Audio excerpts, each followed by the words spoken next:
If you thought I was done talking about this game, no. I wanted to do a video for the anniversary, but the person in charge is a pushover, so that didn't happen. Previously, I did character analysis on Yumia through an ADHD lens, using research and my own experiences. She is really neurodivergent coded in her writing, and it wasn't lost on me. Ayla is also a character I can relate to, and while I talked about her a lot, she wasn't the focal point of that video. And seeing how important she is to Yumia's character, I think it's time. If there was one thing I was really pleasantly surprised about, it was Yumia and Ayla's relationship. Let me just emphasize, the Atelier franchise never skimps out on its character writing, and it's usually one of the strongest selling points. I, of course, had my peepers peeled for any queer coding, as I do, and was not at all prepared for what I got. And not in a bad way, far from it in fact. Let's start from the beginning, shall we? I think it would be prudent to talk about both Yumia and Ayla's backstories for context and better understanding. Growing up neurodivergent, ADHD leading, Yumia was an outcast. She didn't get along with anyone, she was unable to connect with her peers. The only people she could rely on for connection was her parents, especially her mother, who was her pillar of support. Her father died to an illness when she was a child, and as a young adult, her mother would also be stolen away from her during the Mana disaster.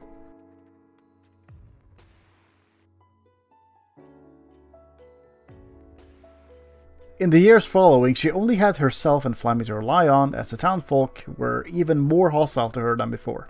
Despite grieving, she still had to push through it all, while the nasty comments and messages would keep chipping away at her. It was lonely and extremely damaging to her sense of self. Her confidence was at an all-time low, and her rejection sensitivity was through the roof. But everything changed once Erhardt found her and invited her to the expedition. On the other side, we have Ayla, who is also an outcast in her own way. We learned that she's Dura nobility, but what her exact role or station is remains unclear, and being nobility comes with its own challenges. Ayla, just like Yumia, didn't really have any friends outside of her family. Because of her station, it was hard to establish meaningful relationships, and she didn't truly connect with anyone else at court. She didn't like the life of a noble to begin with, it was too strict and stuffy for her tastes. One day, while attending some sort of party, she decides to make an escape into town, where she has a very fateful encounter. Her very first friend. Ayla trips and tears up her clothes, and thankfully for her, the friend was a child of a nearby tailor, and can fix them in a jiffy. After that, they kept playing and making clothes together, vowing to run a clothes store when they grow up. Then the Mana disaster happened, and Ayla lost the only real connection she had ever made. Yumia and Ayla are deeply traumatized individuals who are still grieving the loss of the person closest to them. And that in itself becomes something they can connect and bond over for better and for worse. They get very attached to one another almost immediately, and at first it's not really clear why. But with the right context, you can start to put the pieces together. On a surface level, you might look at Ayla's outgoing, bubbly facade and think, oh, she's just friendly like that. Of course they get along. And leave it at that.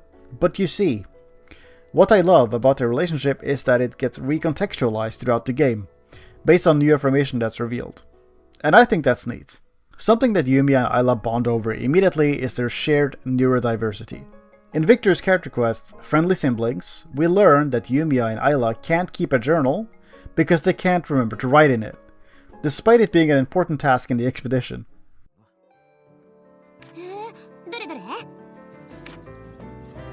いい感じ。まあまあ、それなり。ユミヤ、これ、西？私がその時思ったありのままが記されてるんだよ。お前たち。日誌はその日何が起きたかについて克明に書かなければ意味がないだろう。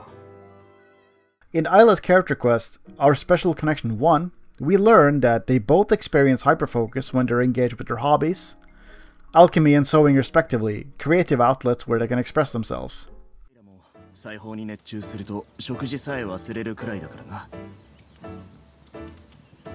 いやー、考えたものが形になると止まらなくなっちゃって、つい。わかるわかる。集中するといつの間にか日が沈んでたり。そうそう。意外と似てるのかも、私たちって。 And while they don't understand each other's hobbies entirely, they do try their best to learn because they care for each other. It's mutual interest and curiosity. You can tell they're excited to have a new friend, and they're sort of hyperfixating on each other, wanting to learn as much as possible about one another. 錬金術が？うん。だから同じものづくり好きとして、アイラが服作るところ見てみたい。そんな大したもんじゃないし、恥ずかしいな。恥ずかしがらなくてもいいのに、同じ作り手なんだし。同じ作り手。そっか。When we dive further into Isla's character quest chain, you can start to piece together why their relationship is the way it is. In our special connection too, Yumia asks Isla about her history with sewing, and it opens up a can of worms.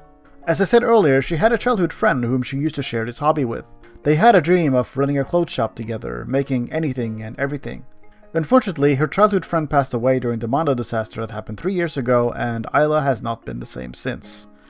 Her passion for fashion fizzed out. Yumia reminds her of her deceased friend, and whether that's appearance or mannerisms, we don't really know. But that's when it clicked. The reason I described Isla's personality as a facade earlier is because she used to be shy and timid until she met her late friend. And it's possible she adopted this persona because she's unable to move on from her friend's passing.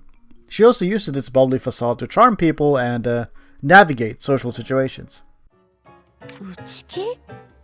嘘でしょ、全然想像できない。そうでしょ? Additionally, I wanted to add that during a camp conversation, Isla and Victor receive a letter from their parents, where they tell Victor, specifically, not to argue with Isla. Most of the time, he's the one who has a bone to pick, and Isla isn't the one who instigates. And I think that just reinforces that the real Isla is much more reserved. It doesn't stop there though, because Isla projects her late friend onto Yumia as well.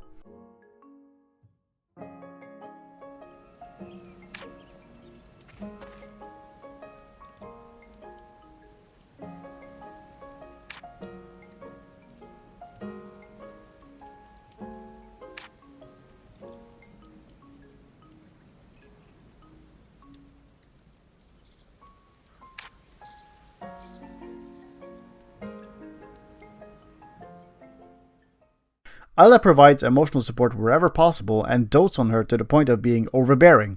Perhaps love bombing is the term I'm looking for.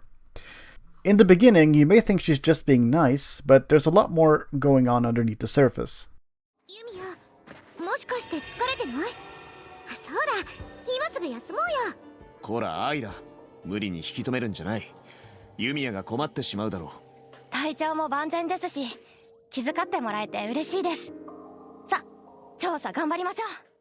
あれ、道に迷っちゃったかも。大丈夫だよ。目印を覚えてるから。さすが、アイラがいなかったら遭難してたかも。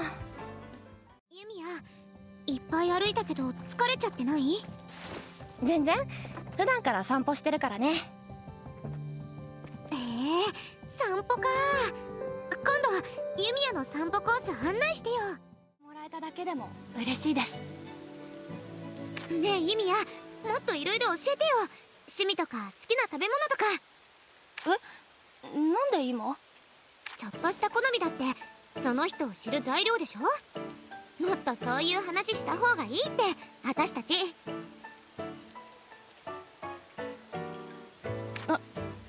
なんか改めて言われると恥ずいっていうか、また今度ね、今度。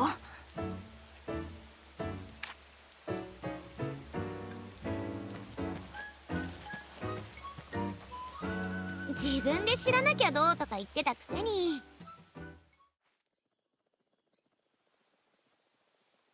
マジかよ、こんなことまでできんのか。さすが頼りになる。We barely started and the relationship is already really angsty. A relationship based on preconceived notions is never gonna work in the long term, and I was wondering when that thread was going to unravel. The tragic thing is that they're both hurting and grieving and are, unintentionally, using each other as a replacement for the person they lost. Yumia acts as a substitute for Isla's late friend.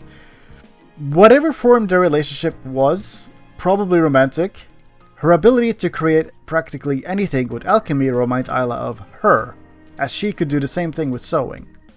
We never get to see Isla's childhood friend, so this is just speculation, but I'm pretty sure that Yumia's appearance likely has a striking resemblance.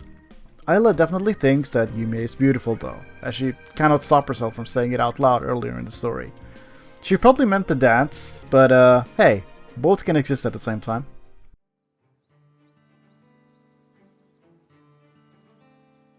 これは 綺麗。あ、いや。 There's also other moments that definitely imply that Isla has feelings for Yumia. But whether those feelings are real or not, that's where it gets interesting and very messy. We'll get into that later, don't you worry. Isla, on the other hand, acts as a surrogate for Yumia's mother, providing encouragement, emotional support, and structure to her life.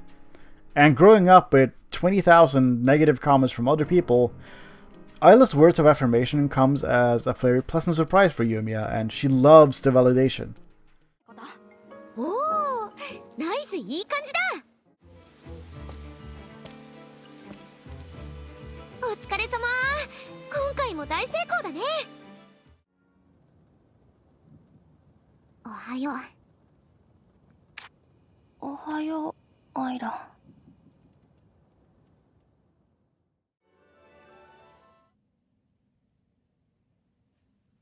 はい、おはよう。おはよう。なんか勢いよく起きたけど、悪い夢でも見た？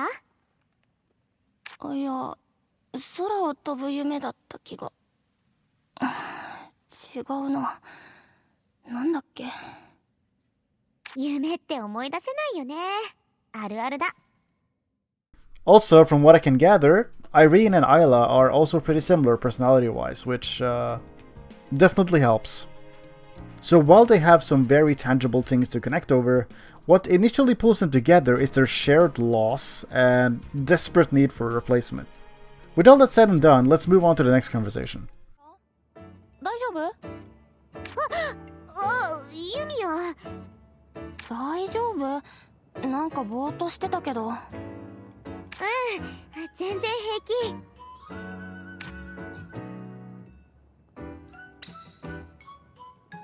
本当に大丈夫なの？さっきすごいぼんやりしてたよ。ちょっと考え事してただけだよ。調査日誌に何書こうかなって。Isla has had some late nights recently mending clothes, so she's feeling really sleep deprived and out of it. Yumi, of course, wants to lend a hand, so she makes a freaking bed for Isla to sleep in. She always goes above and beyond, doesn't she? でも、さっきからぼーっとしてるし、心配だよ。早く休んだ方がいいんじゃない？そうだ。何か休めるスペースでも用意しましょうか。それはいいの。僕も手伝わせてくれ。今後、怪我人の手当てにも使えるかもしれない。助かります、ビクトルさん。となると必要なのはベッドに椅子、それから。私も手伝おうか。ダメ、寝不足の人はおとなしくしてなきゃ。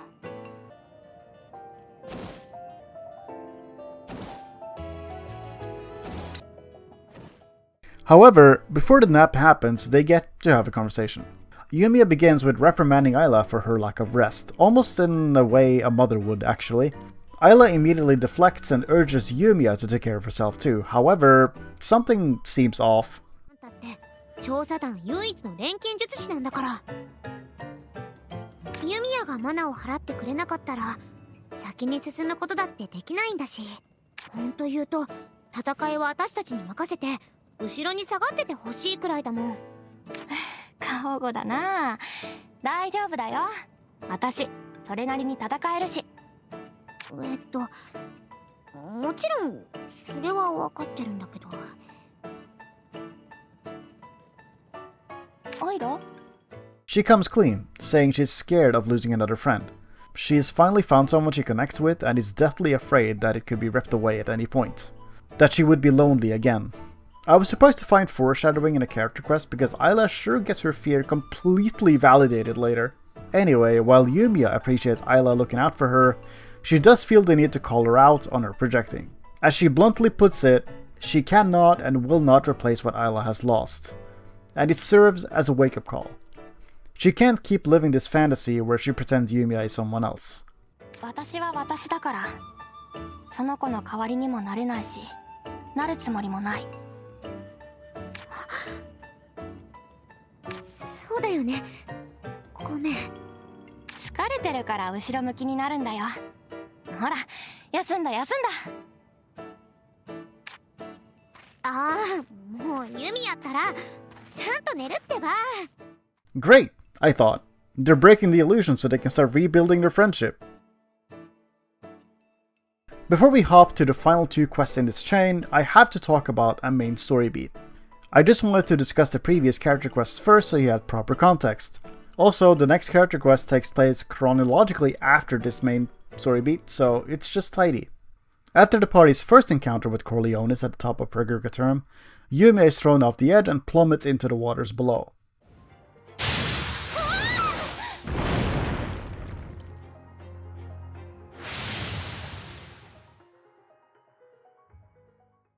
She's out cold for a week, and Ayla has been by her side the entire time. To the point of sleeping right next to her just in case she wakes up. Knowing how scared she is to lose Yumia, it's not hard to imagine how horrifying this ordeal is. よく眠れたようで何よりです。フラミ、私は。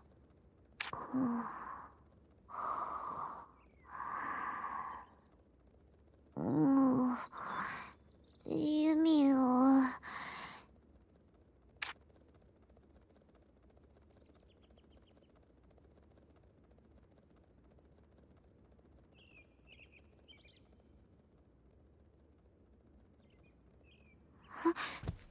ミよ。よかった。やっと目が覚めた。もしこのままだったらどうしようかって。アイラ。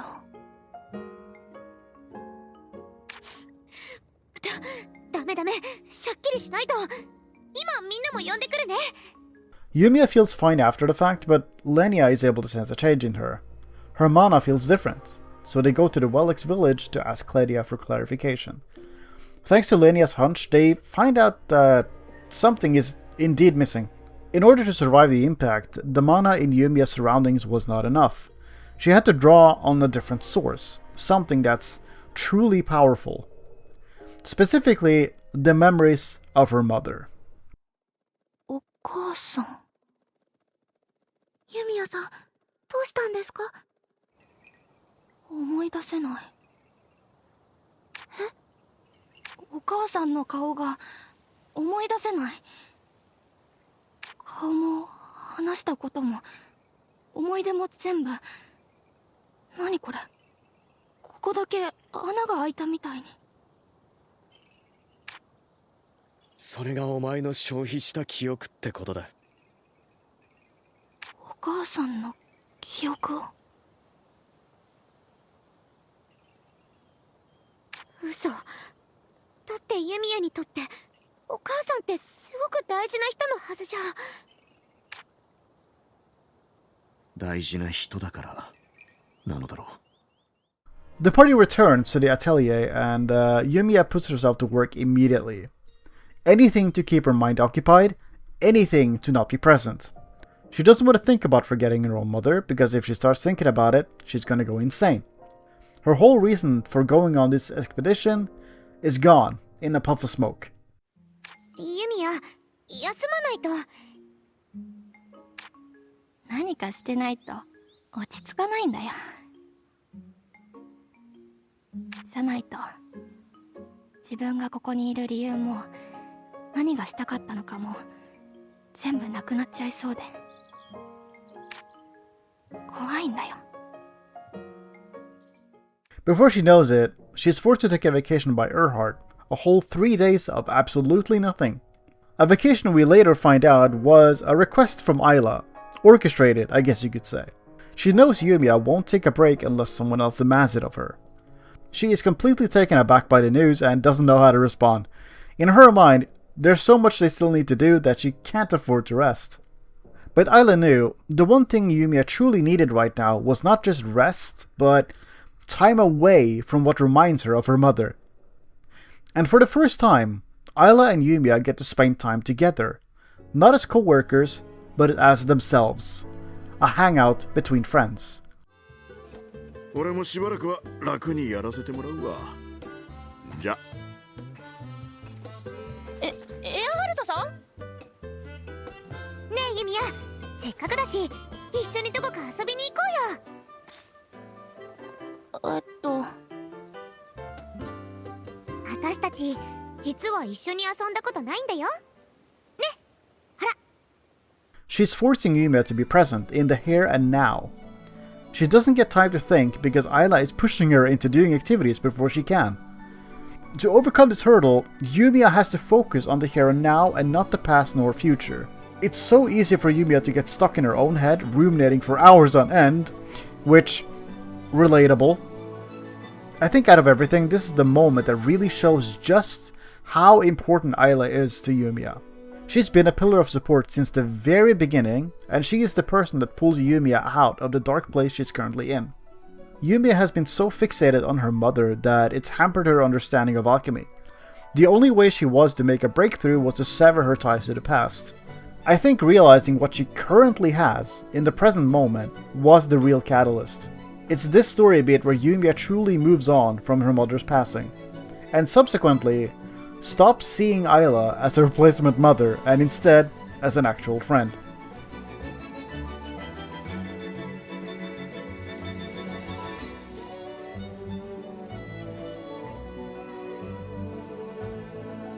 After everything is said and done, Yumia catches on that Ayla is the one who was behind everything. Not only the vacation, but asking the boys to cheer her up as well. While she appreciates the thought, she's also confused. Apparently, Ayla didn't want to confront her directly because she was afraid she'd break down crying. Being an empath does that to people. I can relate. 何それ？なんで笑うの？私も何かしなきゃって。ごめん。ありがとう。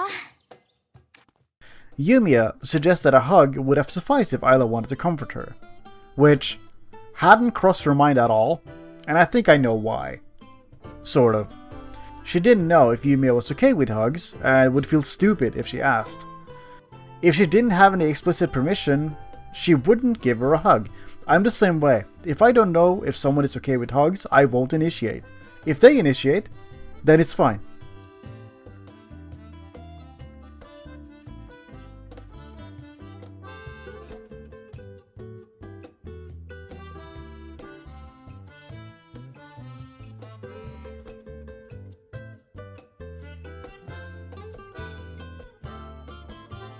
Ayla acts bashful as soon as a hug is brought up, and the look she gives Yumia, there's a lot of thoughts going on behind those eyes. する？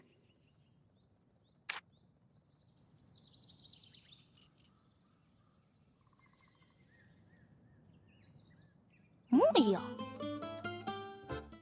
Keeping in mind, she's still projecting her late friend onto Yumia still. She's feeling very conflicted. She straight up does not know how to act in this situation. And Yumia, having destroyed her side of the illusion, sees right through Ayla in this moment. Ayla still doesn't see Yumia as Yumia. Not entirely. And based on her reaction, she decides to not go through with the hug. It's just gonna be awkward and, more importantly, disingenuous. So Ayla gets teased a bit instead. As a treat. なんだよ。2人にバシッとかっこいいこと言ってもらったからもう大丈夫。なんか会ったばっかの頃より生意気になってない？あの時は立場が立場だったから。そう。まあでもよかった。調子戻ったみたいで。I can understand some people being miffed the hug didn't happen, but I thought it made sense based on what the game had shown me at that point. Our Special Connection 4 is probably the heaviest conversation so far. Ayla acknowledges the projecting she's been doing and apologizes. She realizes she never truly came to terms with her friend's passing and might not be able to until she gets her revenge. Yumia apologizes too, for assuming their situations were more similar than they actually were, but also for projecting onto Ayla. そっちの事情だって全部は知らないのに、いろいろ勝手なこと言っちゃった。私もお母さんのことがあるから、アイラの気持ち、ちょっとはわかるつもり。だからこそ、私とその子は違うってちゃんと伝えたかっただけなんだけど、それにしても言い方良くなかったなって反省した。ユミヤは悪くないよ。悪いのは久しぶりに話の合う友達ができて浮かれてた私さ、多分あの子が死んじゃったのをまだ受け入れられてないんだと思う。もしかしたら仇を討つまでずっとそうなのかも。だけどユミヤとあの子は違う。それだけは間違えないようにする。It's also during this conversation where Ayla realizes they have to start from scratch when it comes to their relationship. She got close to Yumia immediately because she was projecting, but now that the illusion is broken, she doesn't know what to do, or how to act, like we saw earlier. Their relationship up until now wasn't real. It was based on preconceived notions on both sides. They have to rebuild their relationship into something new, instead of dwelling on the past. Which goes hand in hand with the game's themes as well, I realize. That doesn't mean all the time they've spent together is null and void, but it does mean that they have to rediscover each other and learn as they go. どうユミヤに接していけばいいか、ちょっとわかんなくなっちゃったのかも。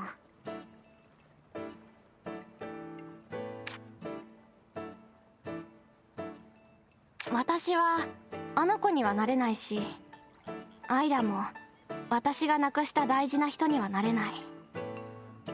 だから私とアイラだけの新しい関係を少しずつ作っていけるといいなって思う。その新しい友達として。うん、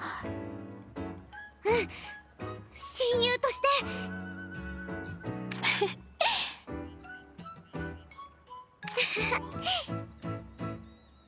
私おしゃれとかあんまりわかんないよ。いいよ、ユミヤはユミヤだし、私も錬金術なんてこれっぽっちもできない。変なの。 They don't know the first thing about each other's special interests, but it doesn't matter. I think relationships can work just fine despite there not being many commonly shared hobbies or interests. Yumia remarks that they're quite an odd couple, and that's totally okay. The thing is though, Ayla and Yumia's reconciliation comes very late in the game. At this point you only have one more region to go through, and it's relatively short compared to the others.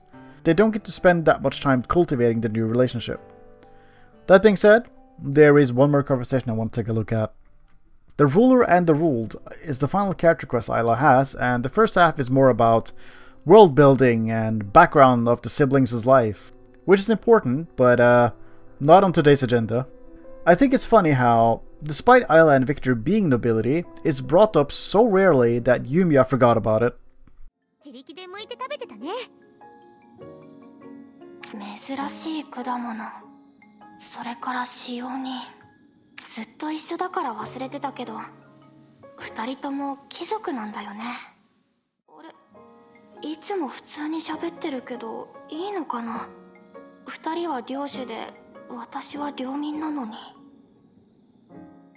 She muses that she might not be able to see Ayla much when the expedition ends due to their social stations. 急にどうしたの？この任務が終わったら、そう簡単にはアイラと会えなくなっちゃうかもって思ったの。だって私たちもともと立場が違うから。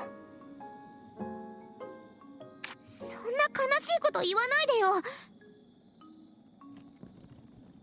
せっかくこんなに仲良くなれたのにここで終わりなんて寂しすぎるよ。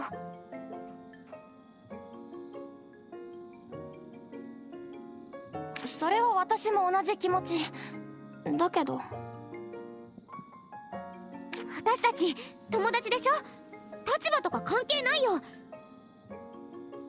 ここでのことが全部なくなっちゃうわけじゃないし。Isla suggests Yumia join the Ustellan Order so they can always stay close, but quickly realizes how selfish that is. It doesn't take Yumia's feelings into account whatsoever. They have completely different lifestyles and goals after all. Yumia says that as long as they keep thinking of each other, they'll meet again. She also casually drops the most romantic bombshell with a straight face. 私の進む道とアイラの進む道は多分違う。けどお互い会いたいって思ってたらまたどこかで道は交わるのかも。私たち調査団が解散した後も絶対に会えるよ。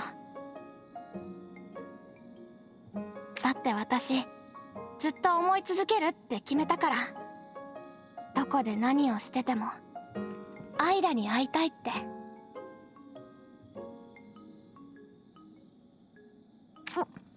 もうユミヤ、それ天然で言ってんの？ Always thinking about wanting to see your bestie, hmm? Yeah? Okay, girl.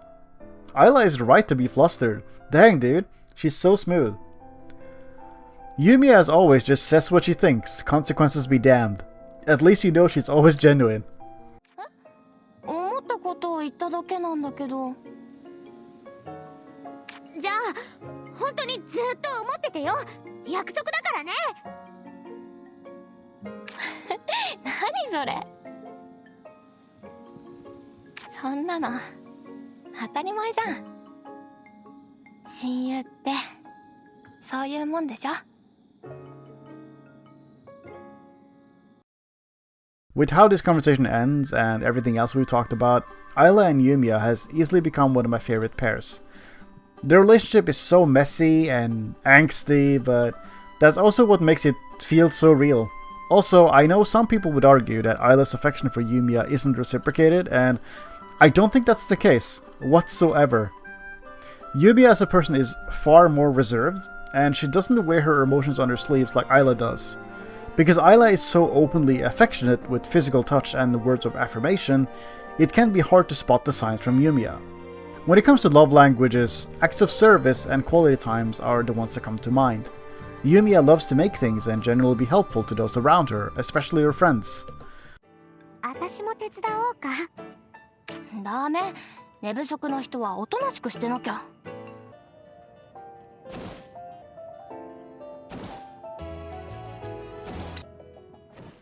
She intently listens and engages in meaningful conversations despite being so absent-minded. She goes out of her way to plan hangouts as well, for quality one-on-one time. So it's not like she doesn't show affection, it's just a bit more subdued. Yumia is also the person who writes the quest log, and let me just read you the one for the ruler and the ruled. Isla has been close to me this whole time. That may have been out of self-interest at first, but that's certainly not the case now. Looking back, it's clear Isla is the reason I was able to make it this far. We might all go our own separate ways soon, but the bond we've woven will remain. It is my greatest treasure. Let me also remind you that it's Yumia who strongly expresses the desire of wanting to continue to stay in touch with Isla. The feeling is of course mutual, but she's the one who initiated, is my point. I think that's why I'd love to see Atelier Yumia get a sequel. It doesn't need to be a trilogy. I don't want Gus to break their backs over something like that again. I just want to see Isla and Yumia's relationship get fleshed out more and give it the time it needs to properly cook for a whole new game. I'd also love to actually see Ustella. I feel like the world building they've done would kinda go to waste if we never got to explore it, no? The subject of alchemy is also very much not settled. We don't know what became of it, and it's still up for debate. The past of Alidus was uncovered and Basilius was dealt with, but how that affects the public view of alchemy remains to be seen. Yumia's heritage is briefly touched upon, and her father is barely talked about either, not even a name. Alchemy originated in Alidus through the Wellix, and Irene practiced it in secret. She might have ties to Alidus, or was taught alchemy by someone else. There is so much potential there. Anyway, I think that's it for now. A video that was a long time in the making, but I finally did it, and I'm very happy about it. Thanks for watching, and take care.